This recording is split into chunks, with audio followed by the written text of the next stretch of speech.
औज़ुबिल्लाहिमिनश्शैतानिर्रजीम बिस्मिल्लाहिर्रहमानिर्रहीम अस्सलामु अलैकुम। मैं सरफराज अहमद में आपकी खिदमत में हाज़िर हूँ और साइकोलॉजिकल थेरेपीज़ के सिलसिले में आज हमारी अगली जो थेरेपी है वो रैशनल इमोटिव बिहेवियरल थेरेपी, जिसको REBT कहा जाता है। बहुत इंपॉर्टेंट थेरेपी साइकोलॉजी के अंदर बहुत ज़्यादा यूज़ की जाने वाली थेरेपी है। इसमें हम बेसिकली कि किस तरह से हमने नेगेटिव बिलीव्स को पॉजिटिव बिलीव्स में चेंज करना होता है, तो इसके लिए कौन सी टेक्निक्स हम यूज़ करते हैं, तो आइए उन टेक्निक्स और उन इंटरवेंशंस के हवाले से बात करते हैं।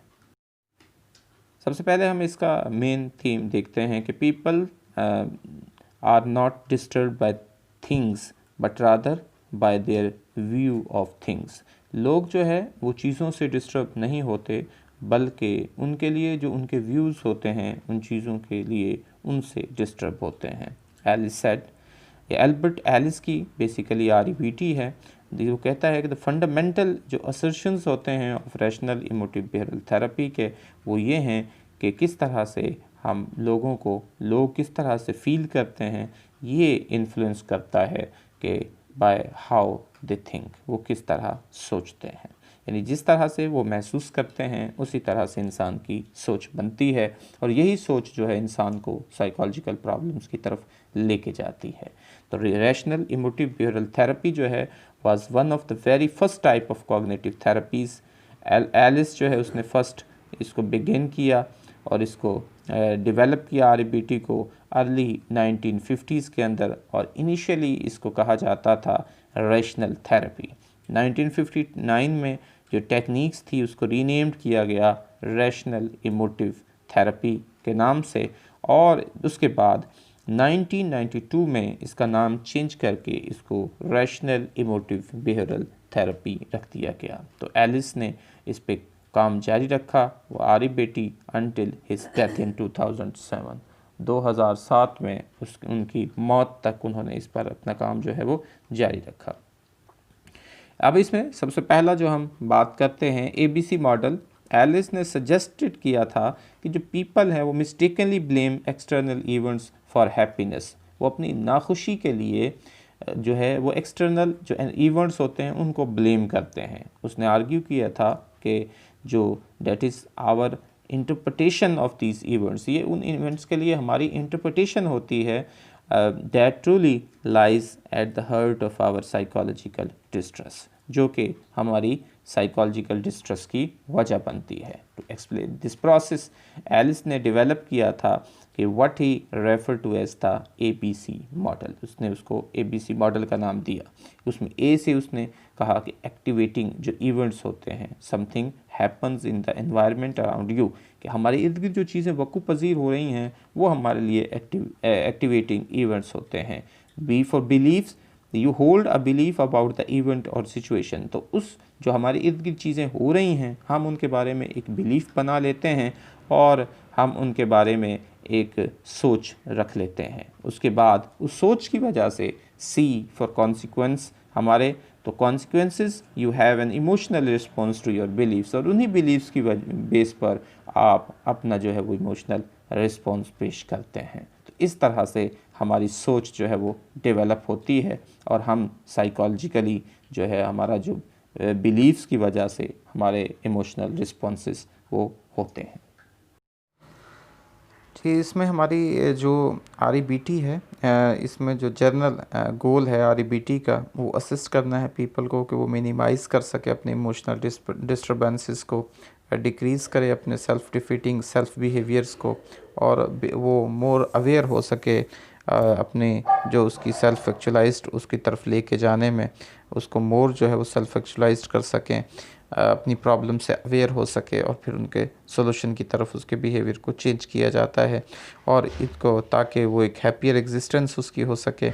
इसमें जो REBT थेरेपिस्ट होते हैं डील करते हैं अनहेल्दी नेगेटिव फीलिंग्स के साथ, जैसे कि डिप्रेशन है, एनजाइटी है, वर्थलेसनेस है, उन और इसमें effective rational emotive behavioural philosophy जो है उसको यूज़ किया जाता है।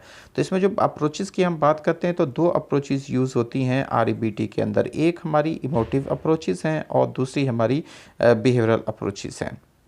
जो हमारी इमोटिव बिहेवियर अप्रोचेस होती हैं उसमें इनको डिज़ाइन किया जाता है थेरेप्यूटिक टेक्निक्स को, कि जिसमें इनकरेज किया जा सके क्लाइंट्स को कि वो एक्सप्रेस कर सके अपने थॉट्स को, यानी उसके इमोशंस को बेसिकली यहाँ पर देखा जाता है, और फीलिंग्स को इन एन इंटेंस और एनिमेटेड मैनर्स के अंदर, ताकि उनको जो है वाज़िया बनाया जा सके और वो हमारी डिस्कशन के लिए हमारे सामने हो थेरेपी के अंदर।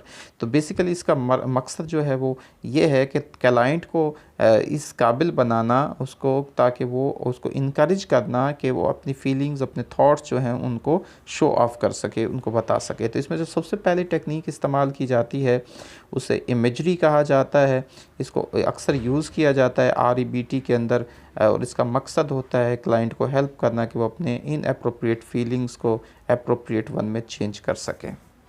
जैसे कि फ़ॉर एग्ज़ाम्पल हम बात करते हैं कि बहुत सारी हमारे लोग उसको इमेजिन करवाया जाता है कि अगर एक इंसान को इंटरव्यू से रिजेक्ट कर दिया जाता है, वो जॉब की ख्वाहिश करता है, वो टेरिबली डिप्रेस्ड होता है इसके बाद, और वो सोचने और समझने से जो है वो उसकी सलाहियत ख़त्म हो जाती है, यानी बहुत ज़्यादा अफसरदा और बहुत ज़्यादा उसको परेशानी और उसके बिलीव्स गलत बन जाते हैं और वो सारे। तो फिर यहाँ पर किया जाता है, उसको उस इमेजिनेशन करवाया जाता है कि ठीक है जी, आप जॉब के लिए गए, आप रिजेक्ट हो गए, वो सारी चीज़ें। तो इसमें थेरेपिस्ट जो है वो पहले तो उसको सेम नेगेटिव इमेज, जो इमेज होती है और जो उसका वर्क करता है उसकी फीलिंग्स को जो, और फिर उसको हेल्दी वन में चेंज करता है, यानी डिसअपॉइंटमेंट को जो है वो रिग्रेट किया जाता है जॉब विशेस के अंदर, यानी ख्वाहिश उसके अंदर थी है, ठीक है। उनको बगैर डिप्रेस किए और बगैर एंग्री जो है अपने ऊपर हुए, वो ख्वाहिश करता है दोबारा जॉब की, यानी उसके अंदर से वो सोच को जो है उसको ख़त्म करवाया जाता है। पहले उसको इमेजिनेशन करवाई जाती है, और इमेजिनेशन करवाने के बाद उसको जो है वो फील के देखें, अगर इस तरह से सोचा जाएगा तो आप उससे हेल्दी वे नहीं है। ये हेल्दी वे क्या है कि अगर आप एक दफ़ा नाकाम होते हो, अपने इमेजिन कर दे, उसके बाद आप दोबारा से फिर से कोशिश करो, फिर से आगे मेहनत करो। तो पहले उसको इमेजरी की सूरत हाल में उसको लाया जाता है उस सिचुएशन से जिसमें वो नाकाम हो।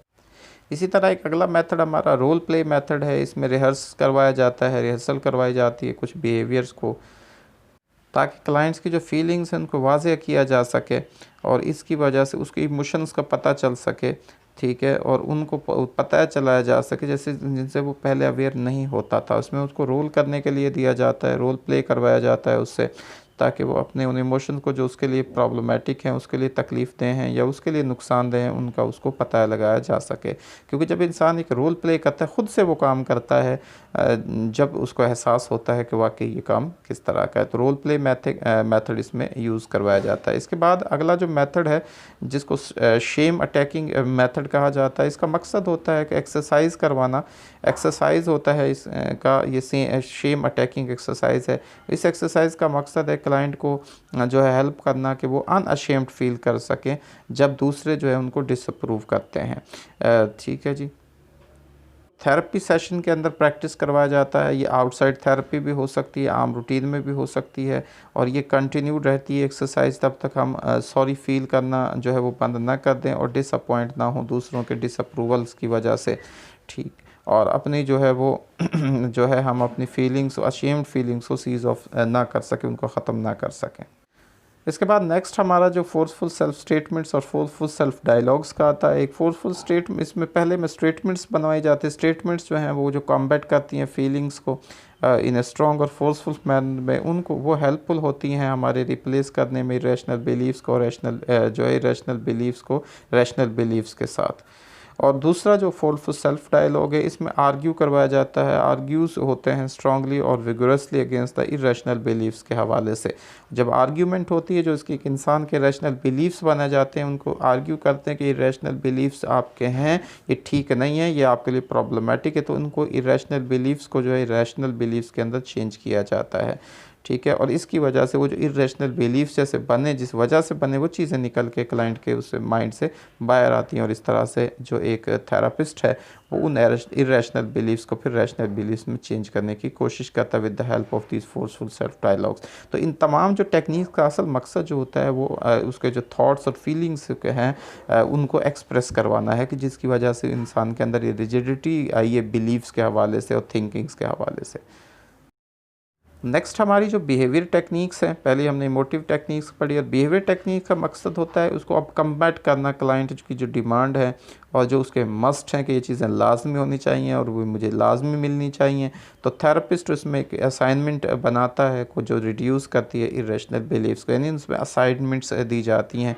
बेसिकली बिहेवियर को चेंज अब यहाँ पे किया जाता है उसकी इमोशंस का पता लगाने के बाद। अच्छा, रीइंफोर्समेंट होती है और पेनल्टीज़ की जाती हैं। जब एक इंसान के किसी भी काम को मुकम्मल करता है तो उसके लिए हम जो है वो रिवार्ड का यूज़ करते हैं, और अगर वो इंडिविजुअल फेल हो जाता है, उस टास्क को करने में नाकाम हो जाता है, फिर उसको जो है वो पेनलाइज़ किया जाता है या उसको पेनल्टीज़ दी जाती हैं। ठीक है, या कि एक बंदा जो है वो किसी के सामने बात नहीं कर सकता है, तो जब उसको बात करता है और टाइम बढ़ाता है तो टाइम बात करना की कोशिश करता है या थोड़ा उसको ज़्यादा बात करता है और बात जब तो उसको फिर वहाँ पे रीइंफोर्स्ड किया जाता है। अगर वो बात नहीं कर पाता बोले फिर उसको पेनल्टीज़ दी जाती है। तो इस तरह से हम रीइंफोर्समेंट और पेनल्टीज़ को यूज़ करते हैं कि इंसान के बिहेवियर को जो है वो उस पर आगे करने के लिए। अच्छा, स्किल ट्रेनिंग्स में वर्कशॉप्स होती हैं, ग्रुप्स जो है वो ये इसमें इम्पोर्टेंट जो सोशल स्किल्स होते हैं उनको जो है वो उनकी ट्रेनिंग करवाई जाती है, जैसे कि असर्टिवनेस ट्रेनिंग है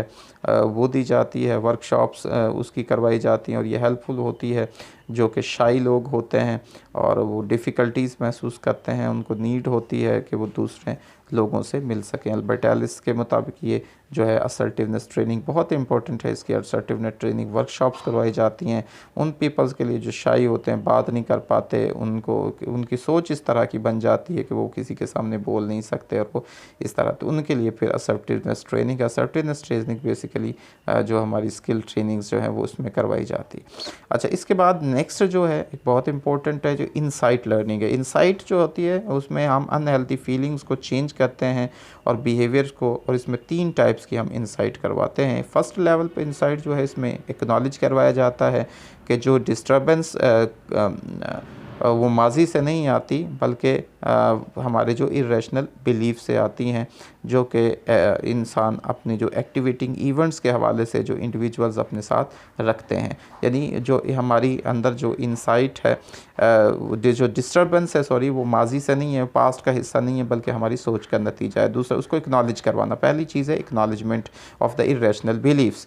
दूसरा, सेकंड में इंसाइट करवाई जाती है to do with how individual continually re-indoctrinate themselves, यानी किस तरह से वो अपने उनको मज़ीद री-इन्फोर्स करते हैं अपने उन इरेशनल बिलीव्स को with the same kind of irrational believes that originated in the past, जो पहले हुए थे उन्हीं के साथ हम उसको किस तरह से मज़ीद उसको क्या करते हैं, इंडोक्ट्रिनेट कर रहे होते हैं, बढ़ा रहे होते हैं उन चीज़ों को। थर्ड लेवल में जो है हम क्या करते हैं कि इसमें एक्सेप्ट किया जाता है first 2 levels of insight with the realisation that knowledge of these insight does not automatically change people।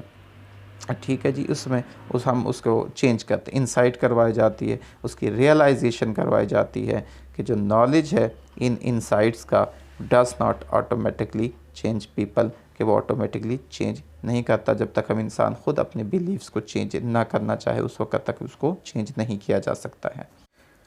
जी, ये तो थी हमारी REBT में इसकी थोड़ी सी एप्लीकेशंस REBT की, एंजाइटी के अंदर, डिप्रेशन के अंदर, एंगर मैनेजमेंट के अंदर, एंगर में मैरिटल जो डिफ़िकल्टीज़ होती है, पोर इंटरपर्सनल स्किल्स होते हैं, पेरेंटिंग जो फेलर्स हैं, पर्सनालिटी डिसऑर्डर्स हैं, उसके अलावा obsessive compulsive disorder, eating disorder, psychosomatic disorders, addictions, impulse control disorder जो होते हैं, या पेन मैनेजमेंट के हवाले से, एंटी सोशल बिहेवियर, एडजस्टमेंट जो है क्रॉनिक हेल्थ प्रॉब्लम्स के साथ, और नॉन क्लिनिकल जो एप्लीकेशंस हैं उनके साथ, पर्सनल ग्रोथ और वर्क प्लेस इफेक्टिवनेस के लिए जो इसको अप्लाई किया जाता है रैशनल इमोटिव बिहेवियरल थेरेपी को।